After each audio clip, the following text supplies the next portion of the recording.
Hey guys, welcome back to the channel and excited to start a new war season with the brand new tactic and saga, the arcade games.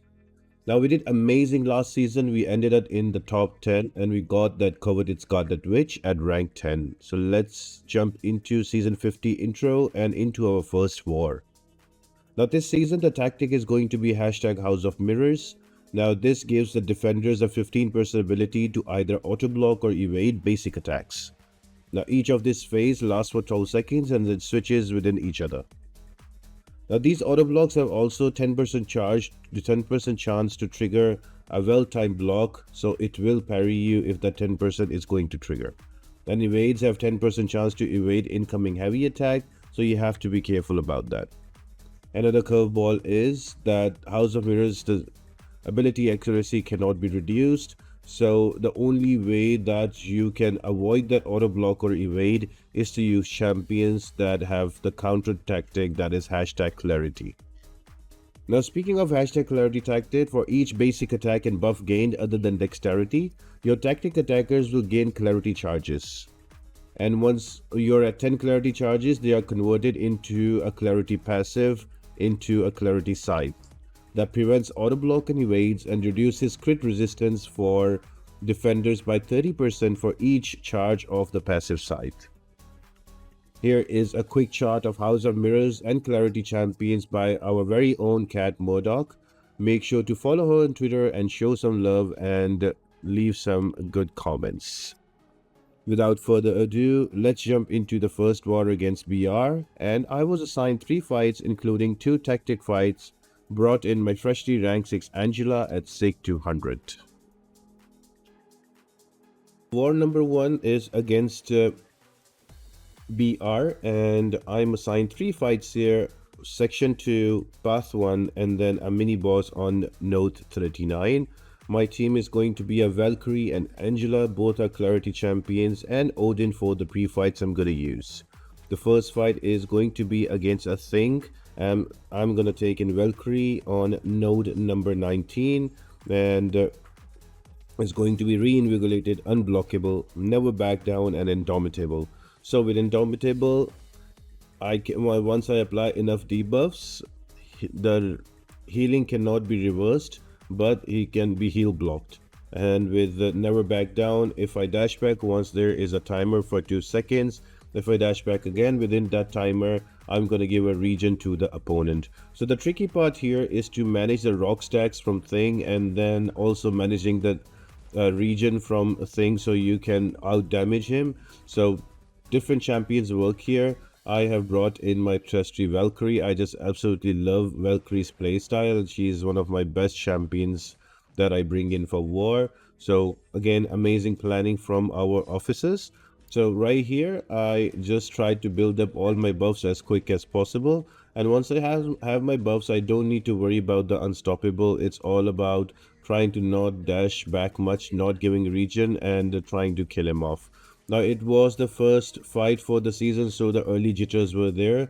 So I think I did dash back more than needed and prolonged the fight for no reason. But eventually I was able to take him out down to 50%. Within a striker and then an SP2, and there you have it. Thing is down to 35%. Another good thing here, when the regen is already active, I can dash back as much as I want, so that doesn't really hurt. So what I try to do here is to throw an SP3 so I can maybe apply intimidate on him so he doesn't dash back in much, so I don't activate the never back down regen. But I didn't think that would really work. He just threw a special right there. Also, there's a very funny instance here from the AI.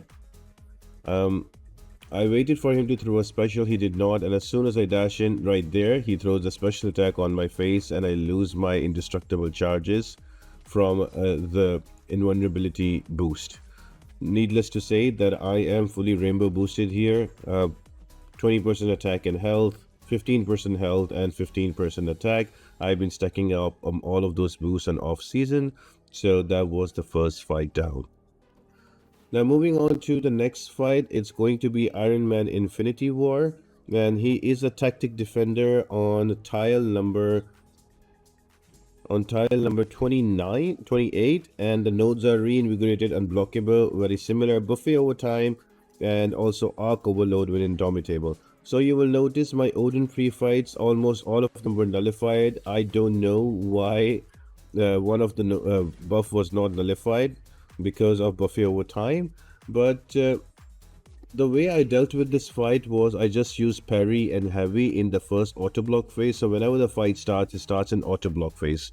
So what I tried to do is to use parry and then heavy attack. Advantage with Angela is she can parry non-projectile attacks, so I don't need to do re-parries.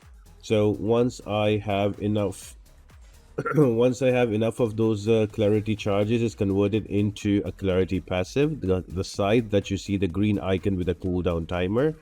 So once I have that, then I don't need to worry about the evade, or I don't need to worry about the auto block. And the good part with Angela is she's also a cosmic champion. She gains a lot of buffs. So any buff you gain or any basic attack you apply on the opponent, that gives you charges for towards your clarity, and that also in turn helps you convert to your passives faster. So this season is all about your good cosmic champions. So here we are already down to 12% or Iron Man Infinity War. I don't need to worry about the last 15%. Also, all the auto block, doesn't matter how many armor he has because of clarity. And also Angela has her own ability accuracy where she reduces the auto block. And moving on to the last fight, that is going to be Node 39 mini boss Cap Sam. Again, parry into heavy, building up my charges. The power snag took away all of my Odin buffs, so not a problem. Again, parry and heavy, 7 charges, parry and heavy. Now I have that passive up. I don't need to worry about it. I can go aggressive and keep him to an SP1 only. That will keep giving me openings. Don't need to really throw specials and take that power sink damage. But this was my final fight anyway on this war. Just going slow, learning as we go from it. And yeah, enjoyed it quite a bit. I think it's going to be another really fun and close war season. A lot of alliances learning, a lot of different champions will be on different node combinations. So it'll be fun how everything works out. So here we are throwing in an SP2, not worrying about the auto block or evade because I have my side charges up, the clarity passives up, that are more than enough to help me through this fight. Just keeping Falcon to an SP1 only. And yeah, there we have it. Angela is amazing. I specifically took Angela to rank 6 just as the season started for this tactic. So hopefully she doesn't get banned even with those 5 bans, and she will do some real good damage all along the season. So I think we won this war. Here are the results. So I hope you enjoyed this video, and I'll be back on the next one, and we will not do as much of a long intro. We will jump right into the fights and discuss them further. I hope you had a good one, and I'll see you on the next one. Bye.